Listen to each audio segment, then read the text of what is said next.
You ever see an ad with a kid in it and get this weird feeling like, that seems a little too grown up? Well, that exact feeling actually kicked off a legal war in Brazil that went on for more than a decade. So let's dive into this really complex topic of what's called child adultization, starting with a pretty shocking statement that came directly from a courtroom. Stimulates an early erotization. Whoa, those are some heavy words, right? And this isn't from some blog post or an opinion piece. This is from an official legal ruling by the São Paulo Court of Justice.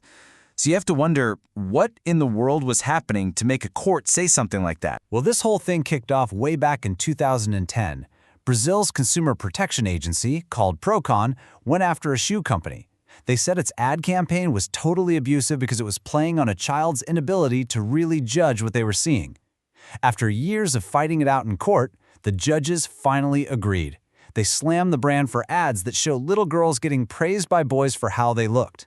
And this lawsuit, it's a huge, flashing red light for a much bigger problem. And that bigger problem is what experts call adultization, or, adultization. It's this idea that childhood is being cranked into fast forward, and it's something we really need to pay attention to.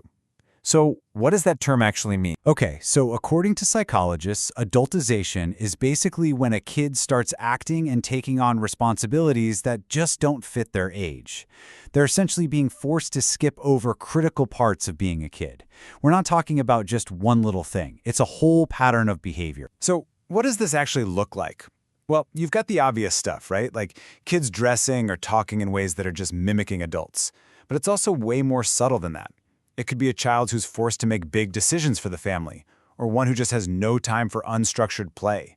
Or maybe their social circle is almost all adults, which cuts them off from kids their own age. And why does this even happen? Psychologists point to this really fascinating unconscious dynamic. It can actually start when a parent is emotionally immature. The child can just sense it. They feel this imbalance in the family, and without even realizing it, they step up.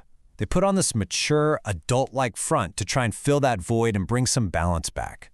It's a survival tactic, really, but one that has some serious fallout. So what is that fallout? What are the consequences? I mean, why is growing up too fast so bad? This isn't just about missing out on a few years of playing with toys. The hidden costs can stick with a person for their entire life. Here is the absolute core of the problem. When a kid spends most of their time around adults, their brain, their intellectual side, can get totally supercharged. They're learning big words, they're talking about complex ideas, but their emotional side, it just can't keep up. It gets left in the dust, creating this really stressful, fundamental imbalance inside them. And that imbalance can bubble up as a whole bunch of issues. We're talking about serious anxiety, irritability, a constant heavy sense of worry about what's coming next. It can show up as insomnia or this really harsh, critical inner voice. And get this, these symptoms don't just pop up in childhood. They can lie dormant and then explode years, even decades later in adulthood. Like the psychologist Adriana warns us, you just can't cheat your own development. It's not possible.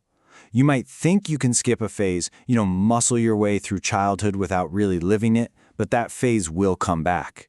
It'll show up later in life demanding to be heard, sometimes with adults who regress or who put this insane pressure on themselves. Okay, so we've seen the problem, we've seen the consequences, and it's pretty heavy stuff. But here's the good news. There are really clear ways to guard against this. Which brings us to some practical advice for parents, guardians, anyone with kids in their life. The advice from psychologists is not about banning everything that seems adult. It's all about setting boundaries.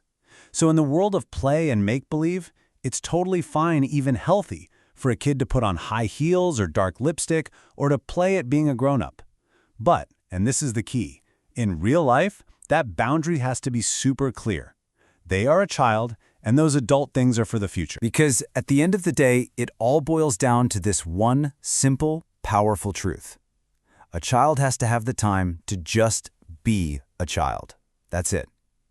And that means it's on us to protect their time to play, to be creative, and to just hang out with other kids, not only with adults. And that leaves all of us with a really important question to think about.